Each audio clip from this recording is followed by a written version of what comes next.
여러분 안녕하십니까? 또다시 그 주말이 돌아왔네요. 오늘이 2025년 3월 15일 오전 9시 18분을 가리키고 있습니다. 예전에는 내가 되고 말고 막 촬영을 해가지고 올렸는데, 그래서 내 얼굴이가 좀 이렇게 나이가 들어 보였었거든요. 근데 앞으로는 나이가 훨씬 안 들어 보이게끔 여러분들 조명을 우습게 알면 안 됩니다. 조명을 어떻게 비추냐에 따라서 같은 얼굴도 굉장히 늙어 보이게 나올 수가 있고 또 젊어 보이게 나올 수가 있다 그러죠. 그래서 그 조명이 상당히 중요하거든요.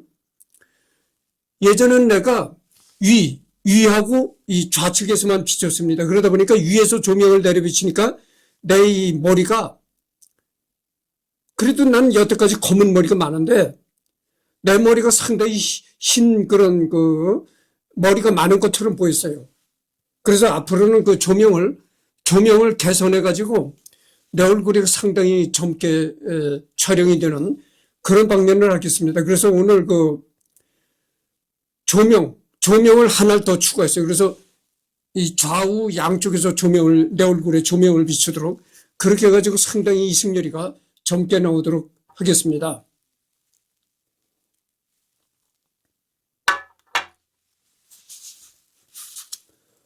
그래서 이제 맥어더 장군 군인으로서의 초기 역일을 할 차례거든요. 1903년 10월 맥어더는 필리핀으로 파병되는 제3 공병대대에 부임했다. 내가 전번 시간에도 내가 얘기를 했잖아요. 우리나라는 그 공병이라고 하면 좀 우습게 보는 그런 풍조가 있단 말이에요. 군에서. 그래서 공병에 너 어디로 보직을 받았느냐. 그래서 공병으로 보직을 받았다 하면 저건 노가다군. 이렇게 공병을 우습게 본다는 얘기죠. 그러나 미군은 그렇지 않다는 얘기입니다. 이 공병을 상당히 중요시, 그러니까 전쟁하는 때라든가 이 훈련하는 때 그런 때를 상당히 인프라를 구축하는 그런 중요한 보직으로 공병을 우대한다는 거죠.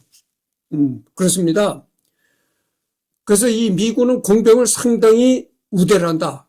우대라고 존경을 한다 이거죠. 그래서 맥어더가 처음 공병대대에 부임을 했다는 거예요. 공병대에 부임을 했다. 그는 일로에 파견되어 캠프 조스만에서 부두 건설을 감독했으며 그러니까 부두를 건설하는 데 그 감독으로 부임했다고 하죠. 타클로반, 칼바옥, 세부시 조사 임무를 수행했다. 그러던 1903년 11월 기마라스에서 일하고 있던 그는 필리핀 게릴라 2명에게 매복 공격을 당했다. 그는 자신의 권총으로 그들과 총격전을 벌인 끝에 2명 모두 사살하는 활약을 선보여 세간의 이목을 끌었다. 야, 이게 중요합니다. 그래서 그 공병대대에 부임해가지고 1903년 11월 기마라스에서 맥어더가 일하고 있었던 것이죠.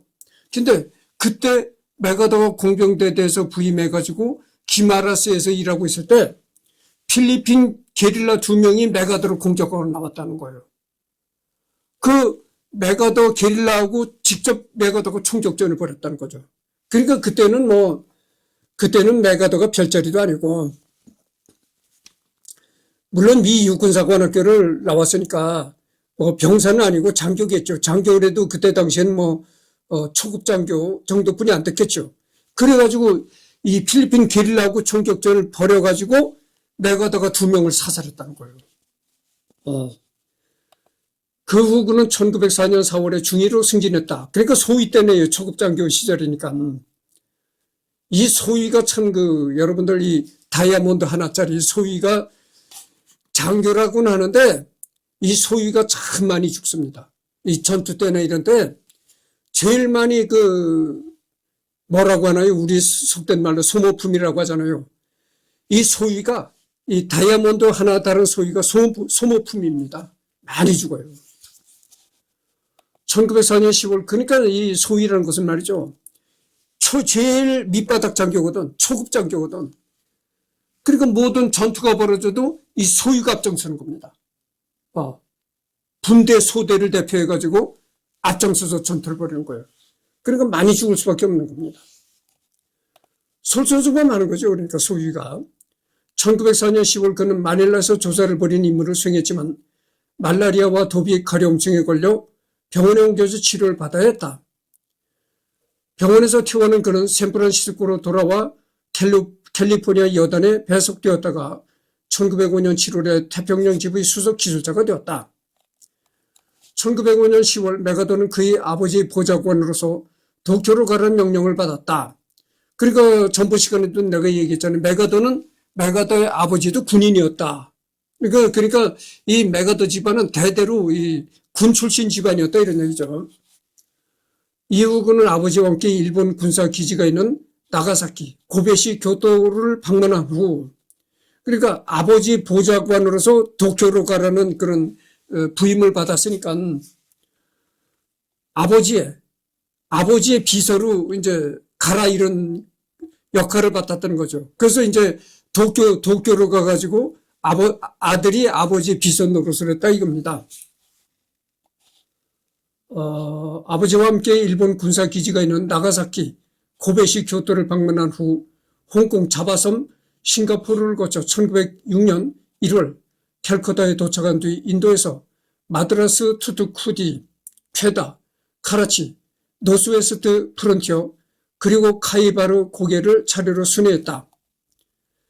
그 후 그들은 중국으로 가서 방콕과 사이공을 격려했고 6월에 일본으로 돌아오기 전에 칸톤, 칭다오, 베이징, 텐진, 한콩, 상하이를 순회했다. 7월에 그들은 미국으로 돌아갔고 아서 메가더는 포트 메이슨에서 대대의 지휘관을 맡았으나 아들 메가더를 여전히 보좌관으로 삼았다. 그해 9월 메가더는 워싱턴 병력에서 제2공병대대에 전속하여 미 육군 공병학교 입교 명령을 받았다. 그는 그곳에서 시어도어 루스베트 대통령의 요청에 따라 백악관을 돕는 보좌관도 역임했다.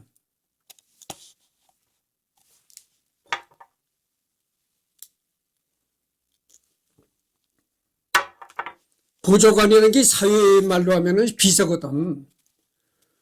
근데 여러분 남남을 비서로 채용하는 것보다 아들을 비서로 채용하면은 물론 이 단점도 있겠지만 장점도 많을 것입니다. 그러니까 부자 관계니까 상관과 비서의 그 관계를 떠나서 부자 관계니까 서슴없이 심중에 깊은 말도 할 수가 있고 이럴 것입니다. 그러니까 좋은 점도 있고 또 나쁜 점도 있으리라고 봅니다. 1907년 8월 메가더는 그의 부모가 살고 있는 밀워키 공병지구 사무실로 보내졌다. 그리고 1908년 4월 그는 레번워스 요새에 부임하여 제3공병대대 K 중대장직을 맡다가 1909년 대대 전속부관이 되었다. 그 후 1911년 2월 대위로 승진되어 야전 공병학교 군사공병반장으로 임명되었다. 또한 그는 1911년에 텍사스의 샌 안토니오에서 기동훈련에 참가했으며 1912년 1월과 2월에 파나마에서 개별 임무를 수행했다. 그런데 1912년 9월 5일 그의 아버지가 갑자기 사망했고 어머니가 중병에 걸렸다. 이에 메가더는 워싱턴의 양해를 구해 허락을 받고 어머니가 입원한 존스 홉킨스 병원 근처에서 근무할 수 있었다. 이거를 보면 말이죠. 메가더는 육군사관학교를 졸업한 후에 공병대대에 보직은 받았지만 그러나 직접 건설을 하고 인프라를 구축하는 그런 공사 현장에는 배속이 안 됐다. 이렇게 얘기를 할 수밖에 없는 겁니다. 그러니까 메가더 아버지가 고급 장교였는데 그 메가더 자기 아버지 비서로 들어갔고 비서라는 것이 뭡니까? 공병대대 비서라는 것은요.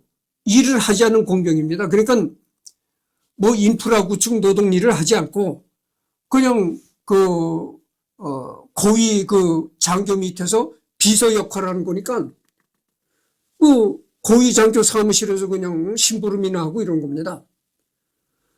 그러니까 메가더는 처음 출발할 때서부터 일선 현장에서 박박기는 그런 거친 생활을 하지 않았다. 이렇게도 볼 수가 있는 겁니다. 그러니까 메가더는 어떻습니까? 메가더는 순탄하게 군대 생활을 이어갈 수밖에 없었다. 이런 얘기죠. 어쩌면 이게 행운이라고도 볼 수가, 개인적으로 볼 때는 행운이라고도 볼 수가 있는데, 과연 군인은 거친 현장에서 단련되어야 된다고 볼 수가 있는데, 메가더는 첫 출발서부터 이런 거친 현장과는 약간 떨어진 곳에서 군생활을 했다 이런 것이죠. 뭐 거친 현장에서 몸달림을 해서 씩씩한 군인이 된 것은 병사적인 측면에서 얘기고, 직접 전투라는 병사적인 측면에서는 그게 옳다고 보겠지만, 그런 높은 고급 장교로 올라가면은 그렇잖아요. 여러분 높은 고위 장교가 뭐 전투 현장에 직접 참여하는 게 아니잖아요. 뒤에서 무슨 작전 회의나 하고 전략이나 짜고 이런 거란 말이죠. 그리고 상부에 보고나 하고 이런 건데, 그러니까 고급 장교라는 거는 몸으로 씩씩하게 부딪히는 자리가 아니고 머리로 전략을 짜고 회의를 주재하고 이런 거란 말이죠. 그러니까 어찌 이렇게 어떤 측면에서 보면은 메가더는 처음서부터 박박기는 그런 현장의 체험을 하질 않고, 아예 이 사람은 군의 이 뇌에 담당하는 그런 부분에서 출발했다 이런 얘기입니다.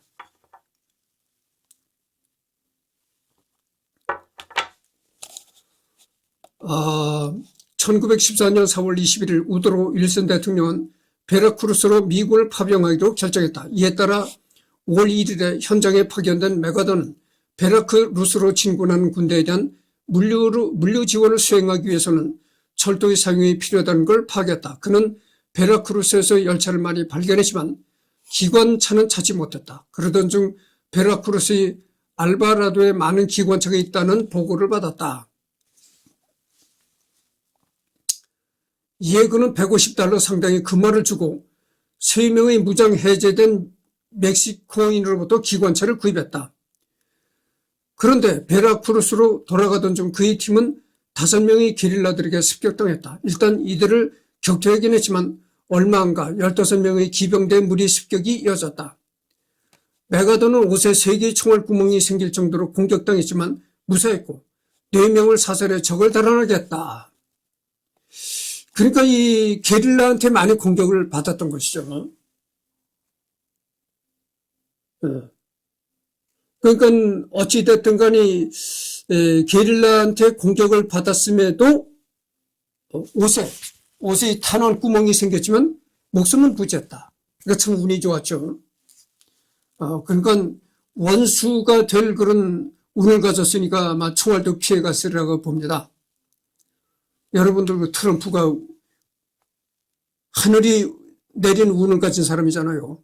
트럼프가 약간 이렇게 고개를 젖히는 바람에 귀에 약간 스쳐 지나간 겁니다.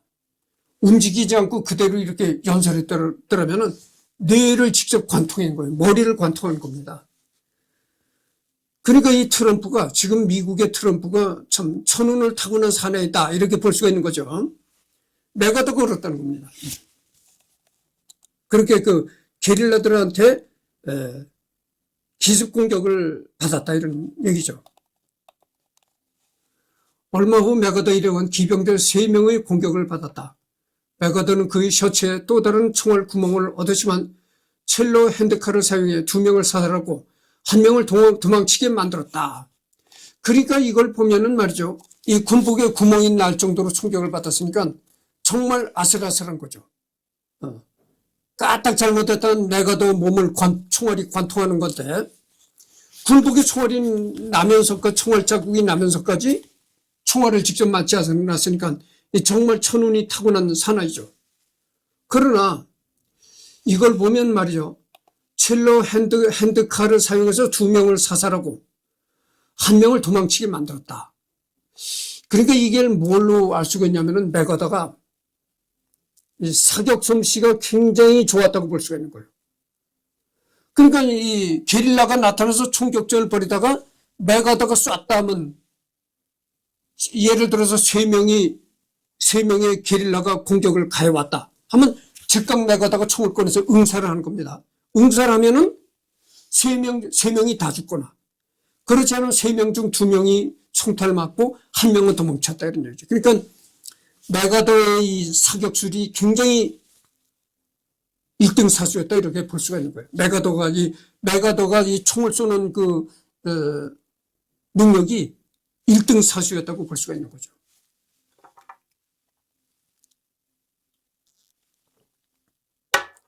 여러분들 말이죠.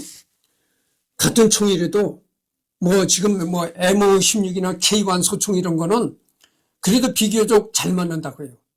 근데 이 권총이라는 거 말이죠. 이 권총이라는 건 이렇게 한쪽 팔을 들고 한쪽 팔을 이렇게 받치고도 쏘고 그냥도 쏘고 그러잖아요. 근데 권총도 이게 진동이 생기는 겁니다.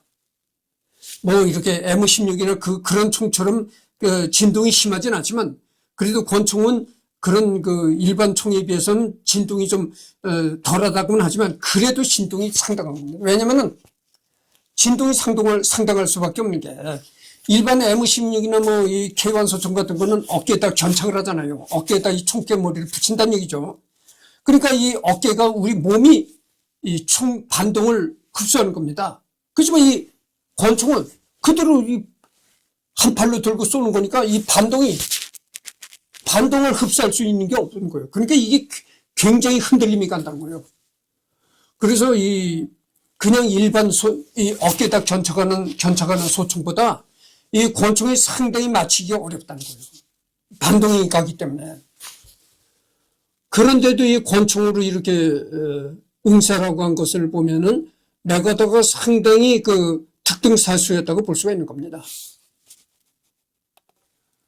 이후 그들은 마리 시체를 철로에서 제거하기 위해 갖은 노력을 기울였다. 이런 맥어더의 활약상은 훈장 수여를 고려받기에 충분했다. 그러나 이 사회는 맥어더가 사전에 허가를 받지 않고 무리하게 작전을 수행했다며 이상을 수여할 경우 비슷한 조건 하에서 부관들이 현재 지휘관을 무시할 가능성이 있다고 주장했다. 결국 맥어더는 아무런 상도 받지 못했다. 제1차 세계대전. 이게 이제 제1차 세계대전 당시의 맥어더의 모습인데, 이때는 맥어더가 상당히 이제 젊을 때였죠. 그러니까 초급 장교 시절이니까 피부도 얼마나 곱고, 한창 젊을 20, 30대 나이니까 얼마나 피부가 탱탱했겠어요. 젊었을 때의 맥어더 모습인데, 이게 이제 언제 촬영된 거냐면은 1917년 프랑스에서 촬영된 거라고 합니다. 근데 내가 한 가지 전번 시간에 내가 또 빼놨던 얘기가 있는데, 뭐냐면 말이죠. 맥어더는 정말 애연가였습니다. 담배를 굉장히 많이 피웠는데, 여러분 이게 파이프 담배잖아요. 여기 얼마나 이 가루 담배가 많이 들어갔겠어요. 지금 요즘에는 이 필터로 된 담배가치로 된 걸 피우잖아요. 이거는 담배가치 그게 아니고 그냥 담배 입자를 그냥 여기다 집어넣는 겁니다. 근데 요즘에는 필터가 붙은 담배를 피잖아요. 그래서 이 담배 연기가 필터를 거치면서 니코틴이 줄어듭니다. 니코틴을 필터가 좀 걸러내는 그런 역할을 합니다. 그래가지고 이 필터가 달린 담배는요, 니코틴을 많이 걸러냅니다. 상당히 걸러내요. 그런데 이 담배는 그렇지 않거든요. 니코틴을 걸러내지 않는 거예요. 그대로 흡입하는 겁니다. 근데 여기 이걸 보십시오. 여기 얼마나 많은 양의 담배가 들어가겠는가? 많이 들어가죠. 한 네다섯 가지 담배는 들어가리라고 봅니다. 이 파이프 담배, 이 얼마나 큽니까, 이게? 거기다가 필터가 없는 그냥 담배를, 니코틴이 그대로 흡수되는 담배를 피웠단 말이죠. 이때는 담배의 해독성이 덜 홍보가 됐던 모양이에요.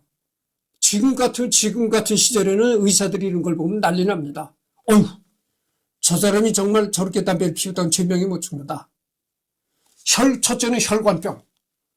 이 담배를 많이 피우게 되면 혈관병을 일으키게 됩니다. 혈액순환을 방해하게 된다는 거죠. 그러니까 동맥경화, 해가지고 뇌졸중, 심장마비의 원인이 될 수가 있다 이런 얘기죠. 그리고 또 당뇨병의 원인이 될 수도 있다. 그러나 어찌됐든 간에 이 맥어더는 그때 당시로서는 상당히 장수했다고 할 수 있는 84세인가 그때 세상을 떠났습니다. 그러니까 지금으로 말한다면 한 94세 정도라고 볼 수가 있겠죠. 하여튼 이 사람이 상당히 담배를 많이 피웠던 사람이에요. 이런 걸 보면은. 근데 우리가 한번 생각해 봅시다. 내가 이렇게 여러 가지 얘기를 첨부시키다 보니까 그전에도 자료가 많은데 이렇게 얘기들을 첨부하다 보니까 더 많아지는 겁니다. 그래서 여러분들 이렇게 얘기들을 첨부해야 더 재미가 나고 그런 것이지 계속 읽으면 내려나가려면 무슨 그게 있겠어요. 아무 의미가 없는 겁니다. 그래서 말이죠.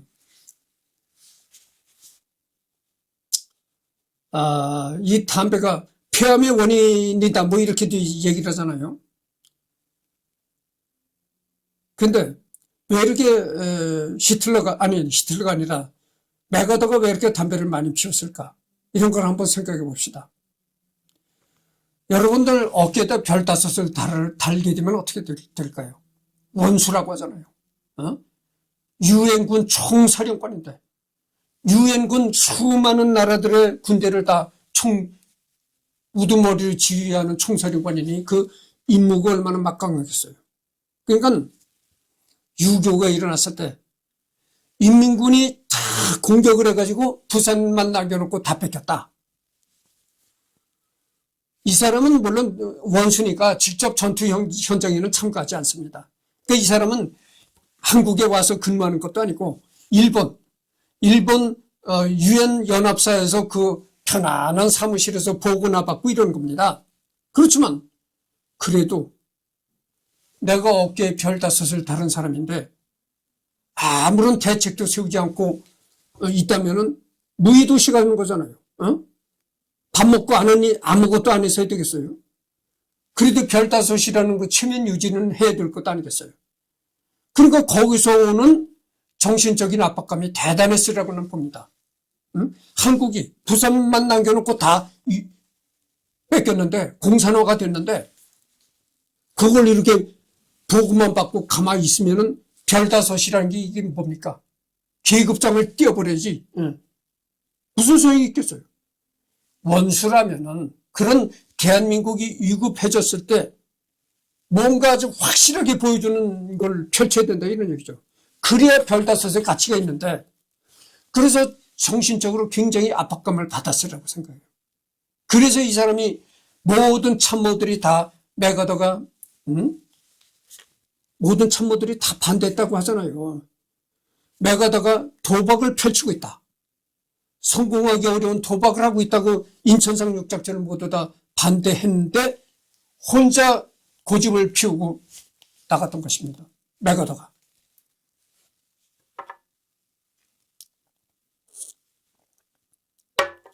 이름 있는 참모들이 다 반대를 할 때 맥아더 마음이 어떻겠어요? 야, 이 참모들이 이렇게 이름 있는 참모들이 다 반대하는 작전을 펼쳤다가 이 작전이 실패로 돌아가면 어떡할 것인가? 내가 어떻게 처신해야 될 것인가? 한편은 겁날 것도 아니겠어요? 겁나는 측면도 있었을 것입니다. 그렇지만 끝까지 밀고 나간 거예요. 참모들이 왜 반대를 했겠어요? 인천 상륙작전이 성공하기 힘들다. 왜 성공하기 힘드냐면은 물이 들어왔을 땐 괜찮은데 만조가 됐을 땐 괜찮은데 빠져나갔을 때는 수 킬로미터의 장장 그 면적이 다 갯벌이 되고 만다. 그러니까 작전을 펼치는 그 시간이 한정되어 있다는 겁니다. 물이 들어왔을 때 그 시간 내로 작전을 성공 시키면은 5도 가도 못한다는 얘기죠. 5도 가도 못하고 인민군의 총알바지가 돼서 전멸한다 이런 겁니다. 그래서 도박이라고 한 거예요. 근데 여러분 상륙작전이라는 게 뭐 배 한두 척이 들어가는 게 아니잖아요. 수많은 해군이 집결해서 배가 새카맣게 들어가는 건데 단시간 내에 작전을 수행한다는 것이 상당히 어렵거든요. 그 많은 병사와 그 많은 함정들이 들어갔는데 정해진 시간 내에 작전을 완료해야 된다는 게 이게 쉬운 일이 아닙니다. 그런데도 고집을 피우고 나가고 그렇기 때문에 민물과 썰물의 그 요동이 심하기 때문에 오히려 적이 인천으로는 도저히 상륙할 수 없을 것이다. 그렇기 때문에 적이 방심을 한다는 겁니다. 그래서 역으로 생각해봐라. 밀물과 썰물의 차이가 극심하기 때문에 오히려 적이 방심하는 지역이 인천이다. 그래서 자기만의 혼자 고집을 밀고 나갈 때 사실 개인적으로 겁도 났을 것입니다. 아니 모든 참모들이 반대하는 거를 자기 혼자 고집을 부리고 해나갔다가 실패했을 때는 어떻게 하냐. 메가더가 한 말 있어요. 자기가 한 작전이 실패할 경우에는 자기 말 한마디로 수많은 병사들 다 죽이는 거는 겁니다. 그리고 얼마나 심리적인 압박감이 되겠어요. 그러니까 이 메가더가 한 얘기가 있습니다. 이 작전이 실패하면 나도 병사들과 함께 갯벌에서 죽겠다. 이렇게 얘기를 했던 거예요. 이 작전이 실패할 경우에는 나도 그 갯벌에서 병사들과 함께 죽겠다. 이런 얘기를 한 겁니다. 그런 얘기를 할 정도니까 얼마나 정신적인 압박감이 심해졌겠어요. 어? 그러니까 인천 상륙 작전이 성공한 뒤로는 정말 이제 한시름 났다. 그래도 내가 별 5 다른 사람으로서 밥값은 했다. 이렇게 안도감을 가질 수밖에 없었다 이런 얘기죠. 그러니까 이 총사령관 원수라는 직함이 가져다 주는 이 압박감이라는 게 대단했던 것입니다. 그래서도 이 담배를 많이 피웠을 것이다 이렇게 봅니다. 그렇잖아요 여러분들. 내 말이 틀렸습니까? 그렇잖아요. 별 5 다른 사람이 아무 일도 안 하고 있다면 너 밥값은 하니? 이렇게 될 수밖에 없잖아요. 어? 그래도 별 5이라는 원수라는 그런 직함에 걸맞는 뭔가 보여줘야 하는데 이 뭔가 보여줘야 한다는 게 이게 간단하지 않은 겁니다. 이게. 그러니까 거기서 정신적 압박감이 굉장히 심했다. 그래서도 이 담배를 많이 피우지 않았겠는가 이렇게 봅니다.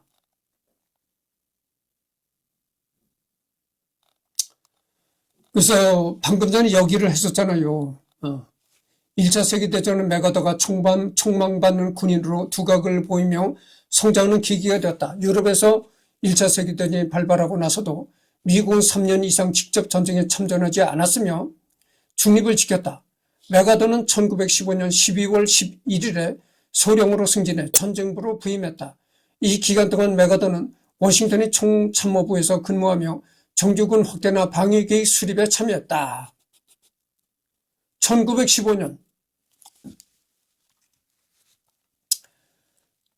1차 세계대전이 발발했을 당시 메가더는 워싱턴 총참모부에서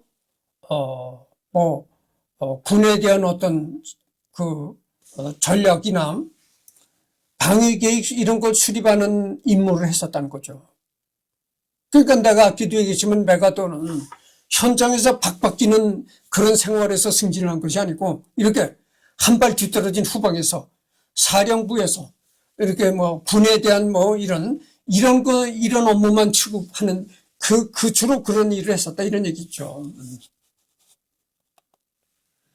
1916년 6월에는 뉴턴 D. 베이커 전무장관의 폐하에서 정보국장을 지내며 육군성과 언론 간의 연락 업무를 수행하는 직책을 잠시 수행하기도 했다. 그러니까 1915년 12월 11일에 소령으로 승진해가지고 전쟁터로 부임했다는 거죠. 근데 말로는 전쟁터에 부임했지만 그 전쟁터에 가서도 직접 전투는 하지 않는 정부 국장인 이런 일을 했었다. 이런 얘기입니다. 이런 걸 보면은 메가더는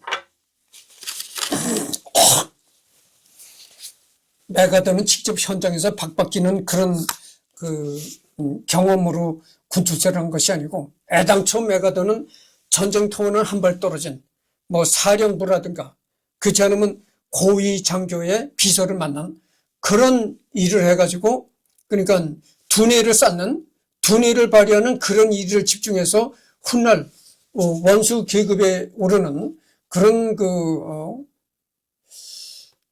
일을 담당했다고 하죠.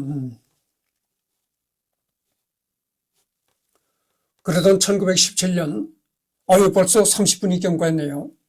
4월 6일 미국이 독일에 선전포고하며 미국도 유럽에 병력을 파견하기 시작했다.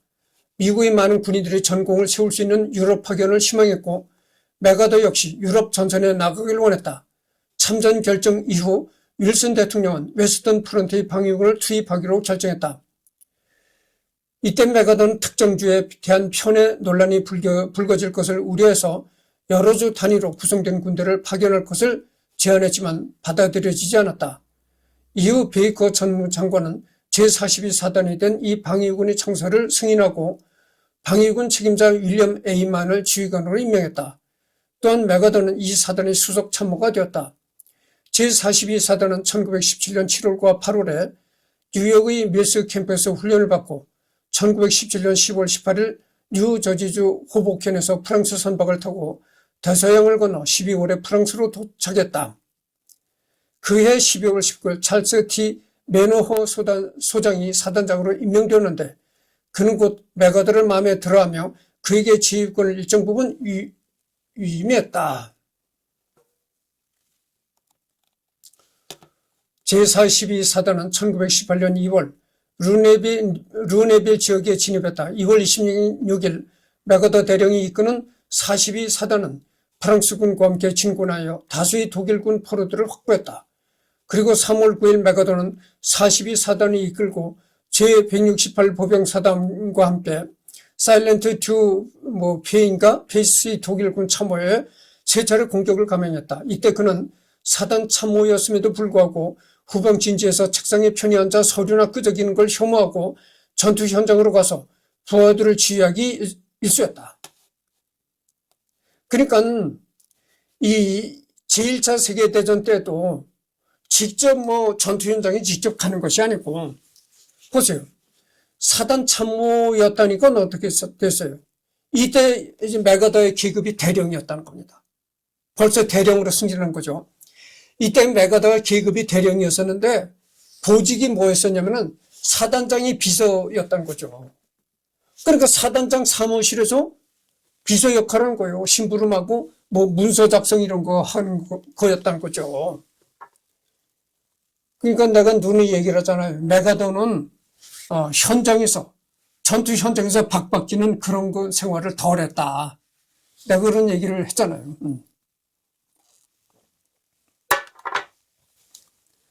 그는 전투 시 헬멧도 쓰지 않고 가벼운 전투모만 착용한 채 전방에서 권총으로 적을 향해 쏘며 부하들에게 전진을 외쳐댔다. 이에 대해 부하들이 위험하다며 헬멧을 착용할 것을 요청하자 그는 다음과 같이 답했다. 전투모, 을 쓰라 이거죠. 그러니까 화이바를 쓰라 이런 얘기인데 그걸 쓰지 않았다는 얘기죠. 어떤 독일군 폭탄도 나를 죽일 수 없을 것이다. 심지어 그는 독가스 마스크도 착용하기를 거부하고 맨 얼굴로 부대를 지휘하다가 두 차례 가스 공격을 받고 병원에 입원해야 했다. 하지만 그는 이러한 쇼가 그의 부하들에게 감동을 줄 거라며 이 같은 기행을 전쟁 끝까지 지속했다. 미군 국방부는 이런 그의 무공을 기리기 위해 수은 십자상을 수여했다. 그러니까 좋게 말하면 이것이 용감한 그 행적을 쌓았다. 그러니까 최고 지휘관으로 승격하기 위한 그런 경력을 쌓았다. 이렇게 얘기를 할 수가 있겠고, 나쁘게 얘기를 하면은 쇼맨십에 능했다. 이렇게도 얘기할 수가 있겠습니다. 보여주기에 능했다. 1918년 6월 26일 메가더는 38세의 나이에 준장으로 승진했다. 비로소 이제 별자리로 승진했네요. 대령에서 장군으로 승진했다. 그 제42사단은 6월 하순에 독일군의 제2차 마른강 공세에 대항하기 위해 샬롱 앙 샹파뉴로 이동했다.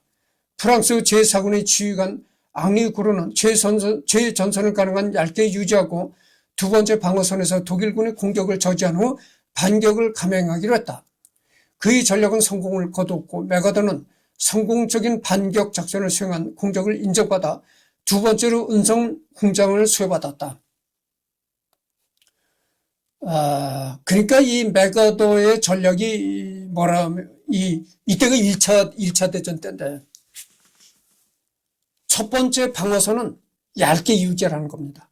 그러니까 뚫리든 말든 뺏기든 말든 첫째 방어선이라는 것은 그러니까 요식 행위로 해라. 얇게 해라. 그리고 두 번째 방어선에서는 본격적으로 피 튀기는 대결을 벌여라. 이렇게 했다는 거죠.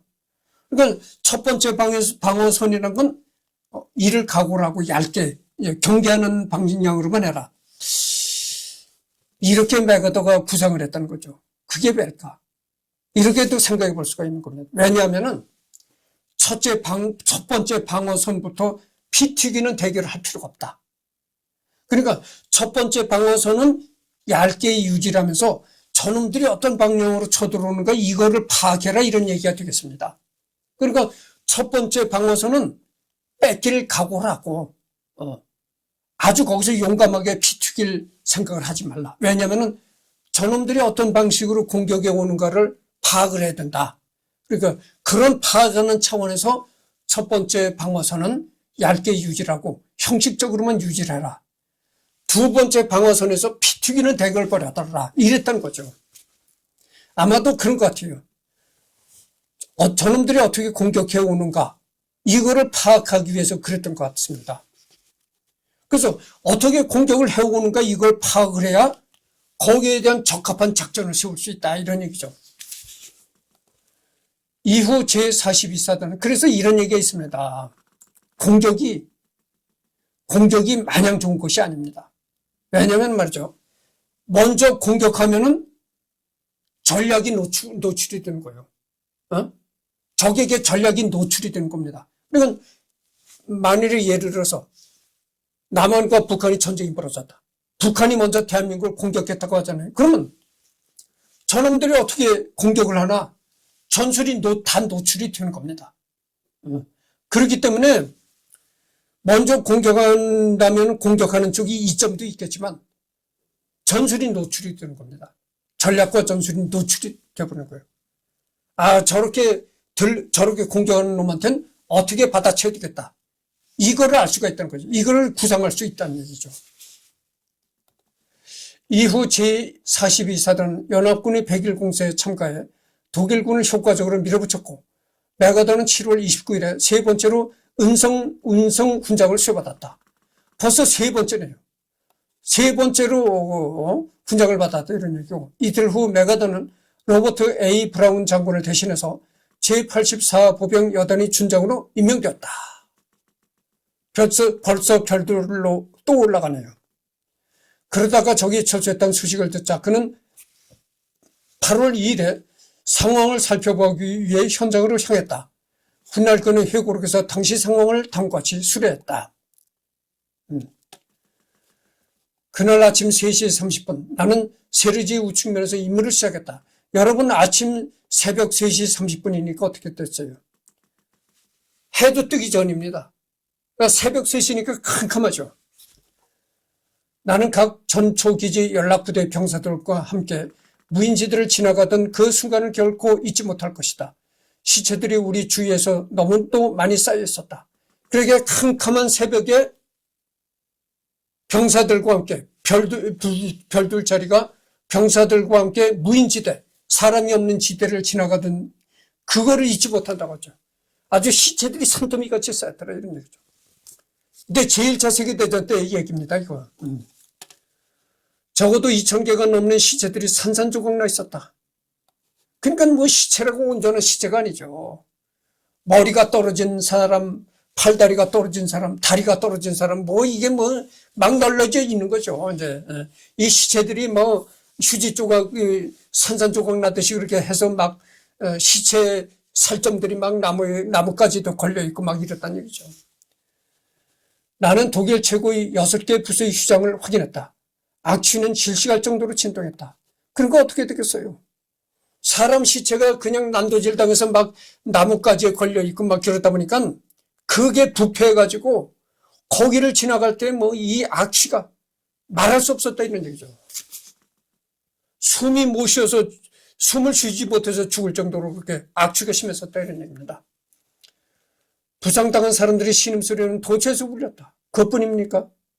악취에다가 신음소리, 죽어가는 신음소리, 아프다고 고통에 울부짖는 소리들이 그냥 이루 말할 수 없었다. 그러니까 그런 상황은 정말 지옥이죠. 보는 사람도 지옥이고 저격수의 총알은 성난 꿀벌처럼 윙윙거렸다. 나는 거의 수백 개의 다양한 크기의 무력화된 총들과 수많은 버려진 기관총들을 확인했다. 그러니까 이 메가더는 그렇게 제1차 세계대전에도 아주 끔찍한 광경들을 직접 목격하고 그렇게 제1차 세계대전을 겪으면서 초급 장교였던 메가더가 영관급으로 승진했고 영관급에서 또 별로 승진하는 그런 계기가 되었다. 그러니까 제1차 세계대전에서 메가더는 초급 장교에서 영관급 장교로 영관급 장교에서 장군까지 승진하는 그런 계기가 되었다 이런 얘기입니다. 그래서 이번에는 메가더가 겪었던 1차 세계대전에 관해서 얘기를 했습니다. 지금 41분을 경과했습니다.